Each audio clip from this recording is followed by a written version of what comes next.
Hey, what's up guys? Today we are visiting San Antonio's Wonderland of the Americas Mall. Now being kind of new to the Central Texas area, I didn't know of any malls to visit until I found this one, which piques my interest for a variety of reasons, and we'll go over that later on in the video. But here we are entering the Stein Mart entrance, which has been long abandoned. You can kind of tell if you look at the cash register there, a lot of dust buildup, so it's been abandoned for at least a few months at minimum. I've never actually been in a Stein Mart before, but from my little research I did, it's kind of like a Macy's or a JCPenney, or pretty much any other department store really.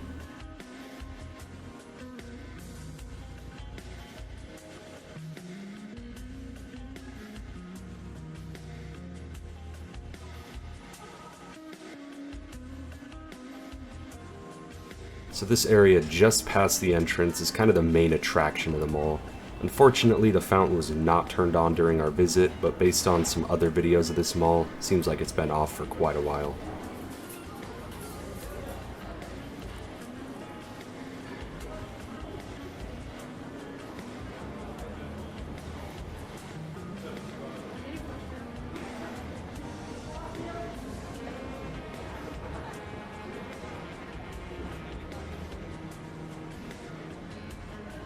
One of the things that interested me most about this mall was all the flags scattered about.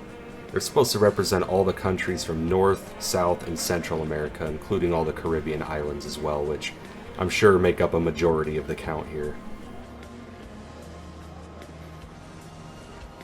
Now this area here was called the Little Shops. You could kind of think of it like maybe a swap meet or a flea market where a bunch of small businesses just gather around and sell whatever they want. It was kind of in its own sectioned off area of the mall, almost like a mall within a mall, but there's some pretty cool stuff in here.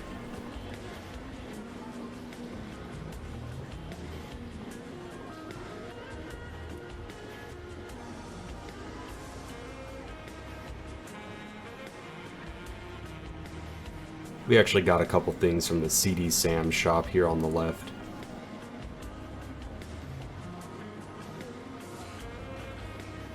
And yes, I did buy that Creed album unironically.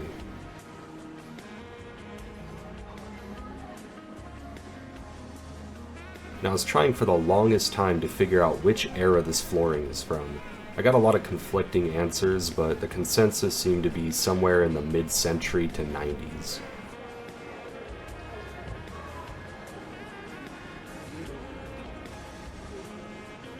This hallway leads to the medical center of the mall.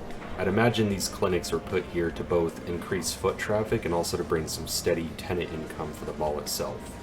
Unfortunately, we came in on a Saturday, so we couldn't really tell you if a lot of people come through here or not.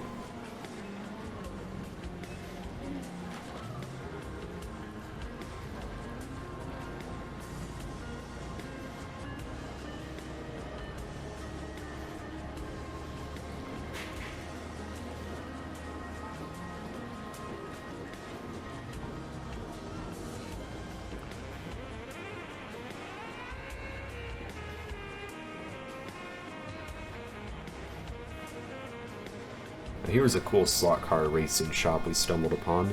I've seen these around, but I typically don't go in because I'm just not part of the scene. But it was still kind of cool to see somebody racing one.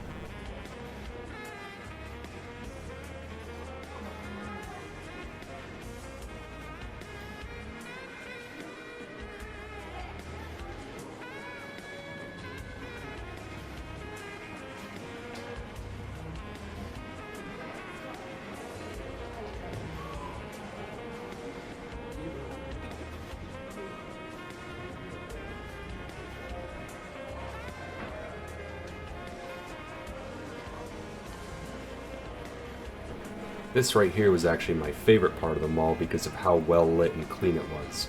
Definitely a change of pace from a lot of the malls I visited recently.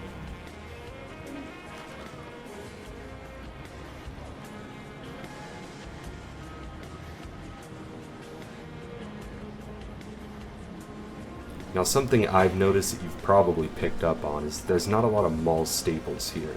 Typically when you think of a mall, you think of maybe Bath & Body Works, GameStop, GNC, Victoria's Secret, Spencer's, if you've seen one of those around recently. But that's not present here in this mall, and I don't know if that's a strategy of management but it's definitely working because the amount of foot traffic here was surprisingly high. And I think if they didn't focus on the small business and the average, everyday Joe opening up shop here, it'd be pretty barren, and I'd imagine you really wouldn't be able to find anything of interest here.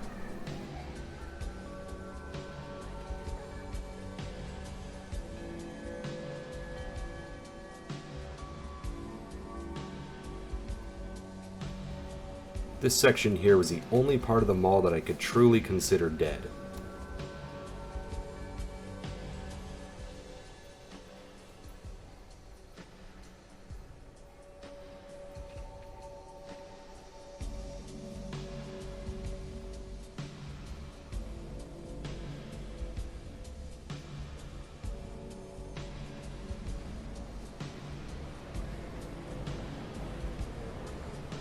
We have a questionable store name here.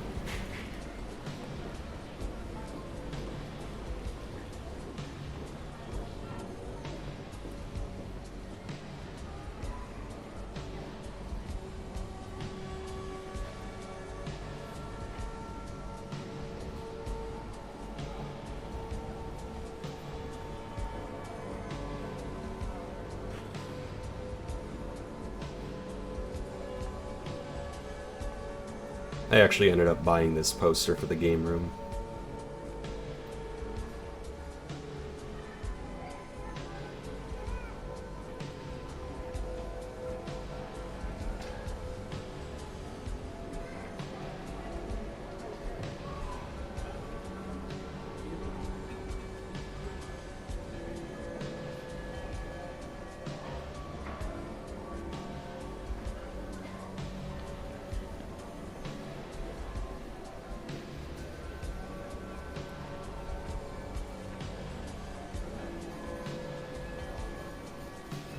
Overall, the mall was pretty cool. It was a lot more busy than I thought it would be.